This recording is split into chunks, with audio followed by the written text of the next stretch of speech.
Hey there, doctors. If diarrhea questions on step 1 feel like a flood of facts, don't worry, we are flushing away the confusion today. From the buzzwords behind the bloody versus watery diarrhea to the classic bacterial toxins and what not to do when E heck shows up, we are covering it all in this rapid high yield audio session.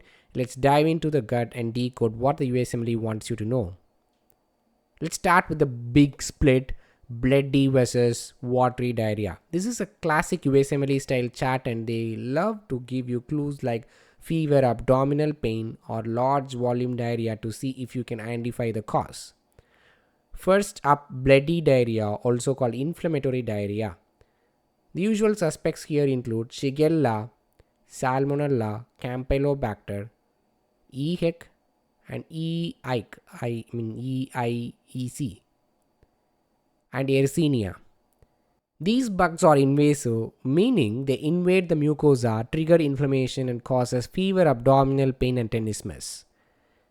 Tenesmus means that urgent need to poop. Fine. Watch for the clinical twist. Shigella has very low infectious dose, and E. heck can cause bloody diarrhea without the fever. That's your unique buzzword combo. On the flip side, we have got the watery diarrhea caused by toxin-mediated bugs like E. tech, Vibrio cholerae, Clostridium difficile, Giardia, rotavirus, and norovirus.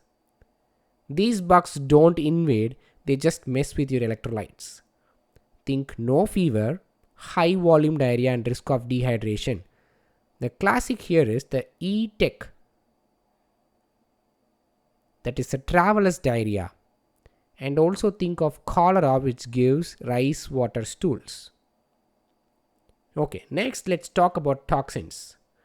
The Shiga toxins found in Shigella and E. heck targets the 60S ribosomes, blocking protein synthesis and potentially causing hemolytic uremic syndrome, especially in kids. That is why giving antibiotics in E. heck is a big no-no. It can increase the toxin release and worsen HUS. And now for E. tech, the bug behind watery traveler's diarrhea. It produces two toxins. One is LT toxins, that is heat labile toxins, which increases the cyclic AMP. The other is the ST toxins, heat stable toxins, which boost cyclic GMP. So remember this mnemonic: labile in the air, stable on the ground.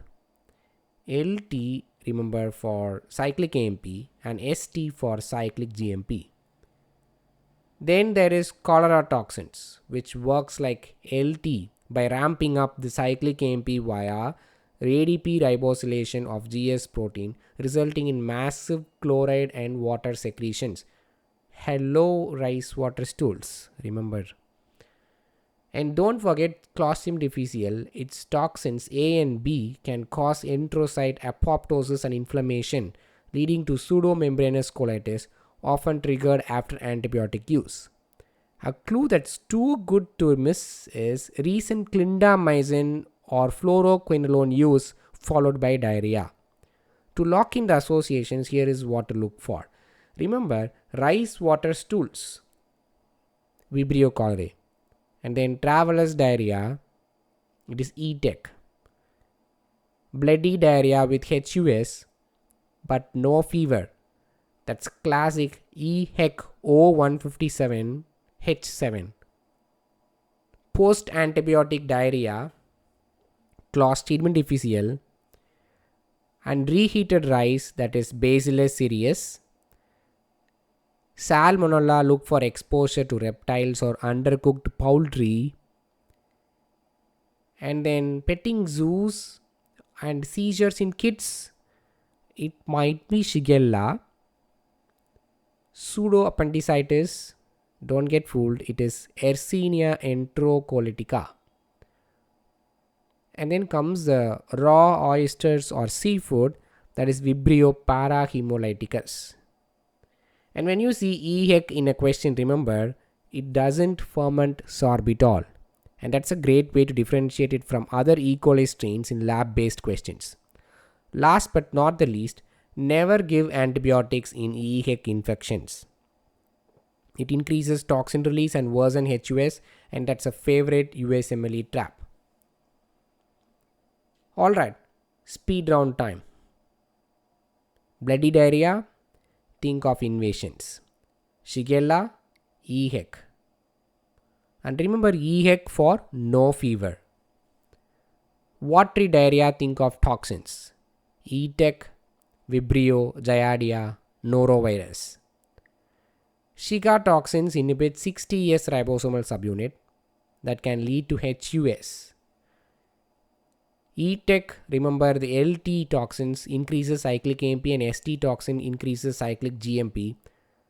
Labile in the air, stable on the ground. Don't treat EHEC with antibiotics. And finally, Clostridium difficile, think of pseudomembranes and toxin-mediated apoptosis. You have got this. These bugs may sound nasty, but once you connect them with their buzzwords, step 1 becomes very easy. Keep grinding, you are mastering not just microbiology, but the game of clinical reasoning too. Let's crush the next topic. See you next podcast. This is Dr. Ram here.